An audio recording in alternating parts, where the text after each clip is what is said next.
Okay, ladies and gentlemen, we have a breaking news coming in right now. As we monitor the situation in Sri Lanka, you had an Iranian naval vessel, IRIS Dena, which was attacked, torpedoed by a US submarine last night.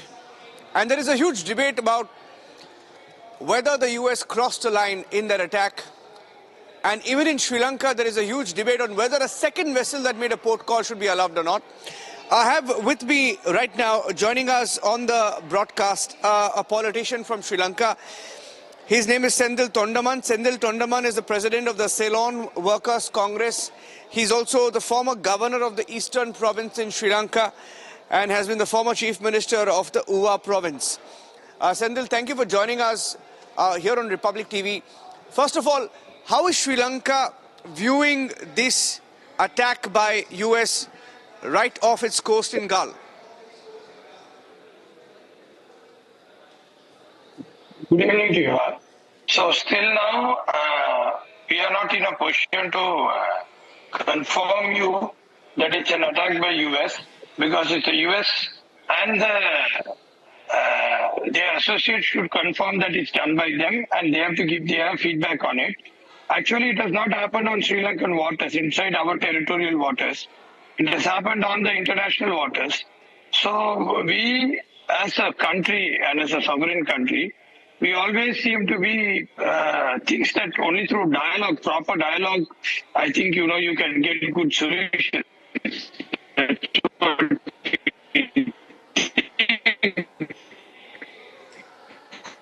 But countries have different views and different opinions. So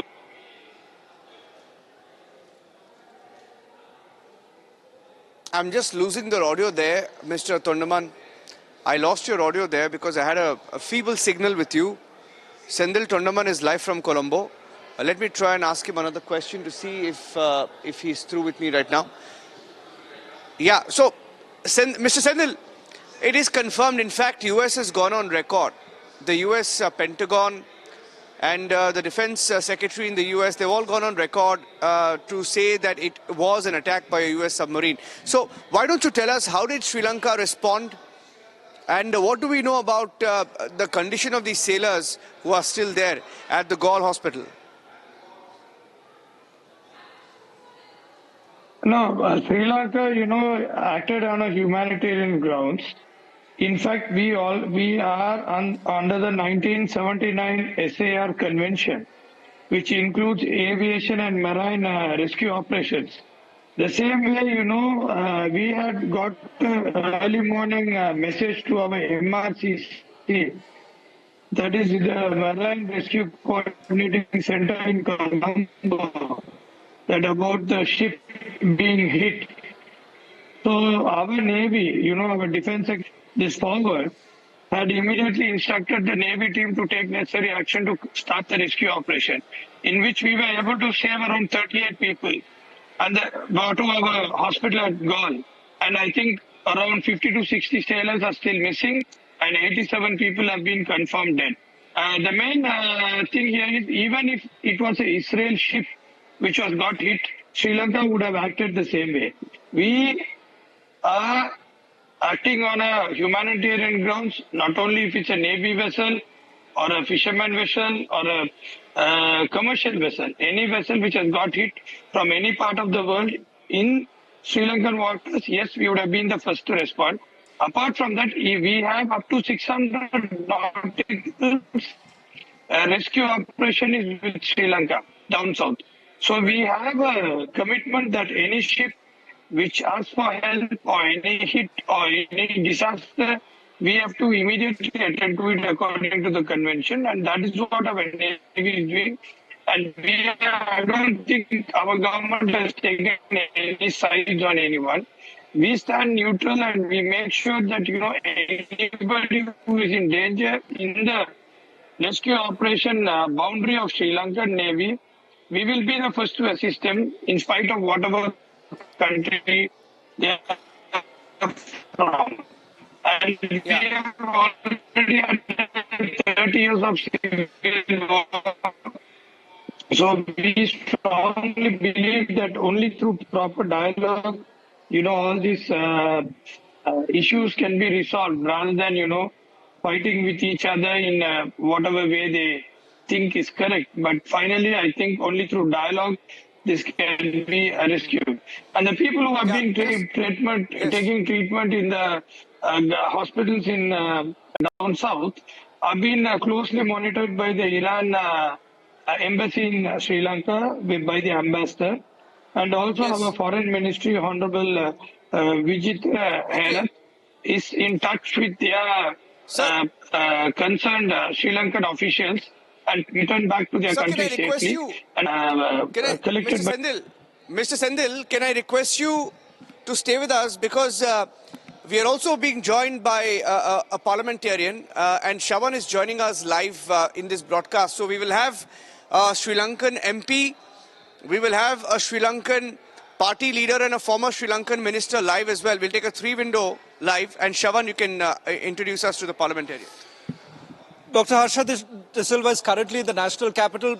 Mr. De Silva, I want to straight away begin by asking you, why is Sri Lanka not coming out with a strong statement about what has really happened off the coast of Sri Lanka? It may not have happened in the Sri Lankan waters, but having said that, it is a clear violation of the Geneva Convention. Well, I'm an opposition MP, so I cannot speak on behalf of the government. But what I know is a statement has been made in Parliament, and the minister in charge of foreign affairs has been to the Iranian embassy to sign the condolence book, and they had done what they think, I guess, is appropriate. But the leader of the opposition has taken on the government. Your leader of the opposition has categorically pointed out that perhaps the government of the day should take a strong position, because if this is happening in the Indian Ocean region, it is in our backyard. And the fact of the matter is this, that the United Nations the US has basically carried out a unilateral action without taking Sri Lanka, or for that matter India, into account. Well, this has happened outside our territorial waters. We only control 12 nautical miles of sovereign territory, sovereign ocean. And this is within our EEZ, but also within our rescue zone, search and rescue zone. So we have attended to what we had to do in terms of humanitarian involvement. Dr. De Silva, it does appear that the Sri Lankans are under some sort of a pressure, because if you do not come out with a strong statement right now, you have another Iranian vessel which is moving through Sri Lankan waters right now, and I'm given to understand a port call has been made, and if at all the CENTCOM, the United States of America's Central Command, feels the need, they can carry out yet another attack.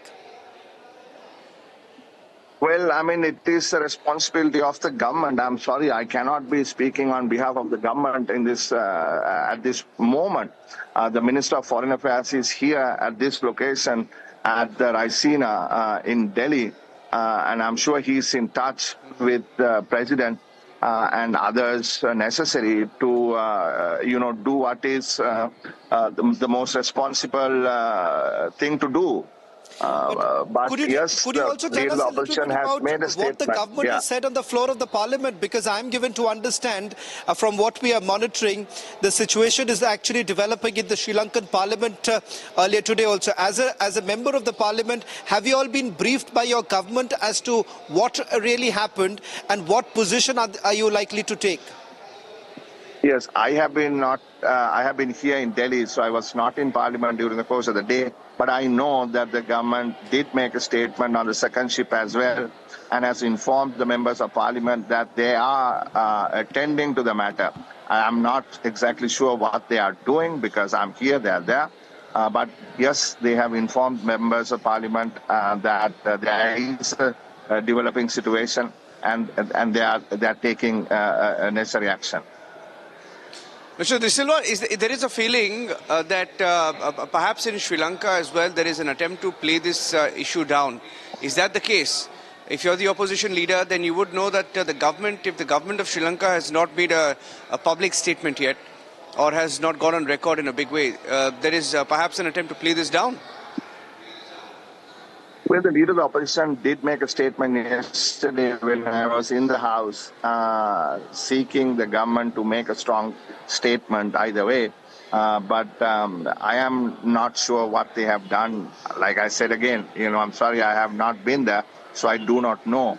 But they have briefed the members of parliament as, like I said, to the developing situation and saying that they are taking necessary action.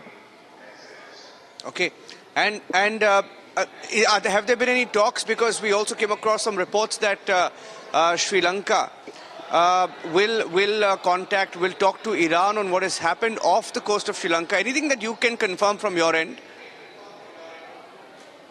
No, all what I know is the request has been made for the return of the dead bodies, and that the government is now following international protocol when something like this happens. We have stored 80-odd bodies in a morgue, and those will be attended to. So that's all I know about that. Dr. De Silva, I want to ask you this because as a responsible parliamentarian, someone who has been extremely vocal, what is it that you would like your government to do at this point in time? This is not just about you as a parliamentarian, but it is also about your citizens. It is also about the dignity and the sovereignty of your own country. As a leader, as a member of the opposition, what is it that you want your government to do right now? Well, the government must act in accordance with the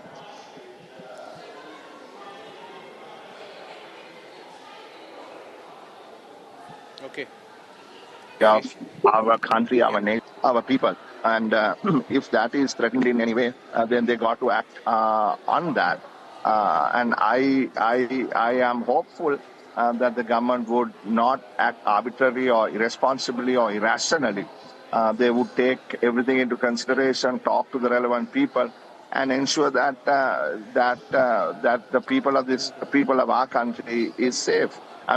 Don't forget, we are a maritime nation, and it is critically important that sea routes are protected, our logistics, the ports are safe, because we depend on international trade, we depend on remittances, we depend on tourism. So, as a country coming out of the crisis, we don't have sufficient buffers built up yet, both externally and domestically. So a prolonged issue would certainly have massive repercussions on our economy. So I hope the government will not let that happen and do what is necessary to safeguard our country. Thank you. I really got to go. Thank you very much. Okay, let me go back to Mr. Senthil Thondaman. Mr. Senthil, you heard what the opposition MP is saying there, the sitting MPs. Yeah. In fact, I would like to also quote something else add on this. The couple of fishermen societies have started raising concern, saying that fishing is one of the important source of revenue as it's an island.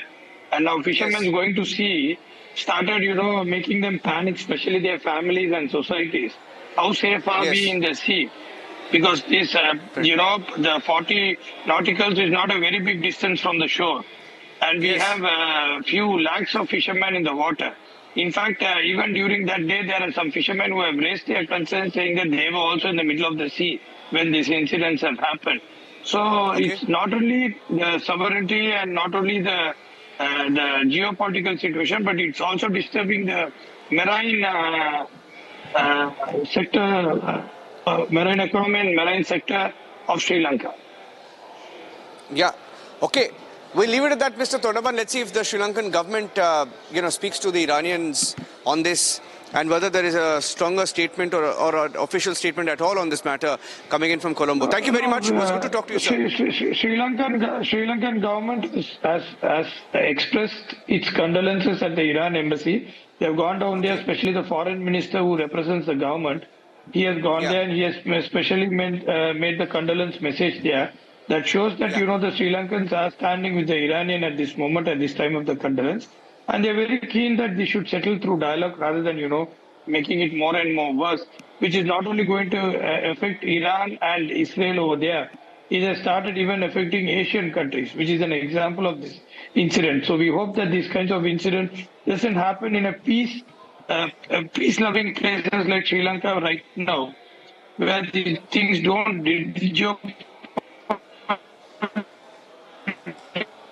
disturb the other countries. Okay. So we hope responsibility so that it doesn't disturb the rest of the part of the world. Okay, sir. Thank you for joining us on this broadcast. I look forward to talking to you again. Thank Thank you you. very much. Thank you.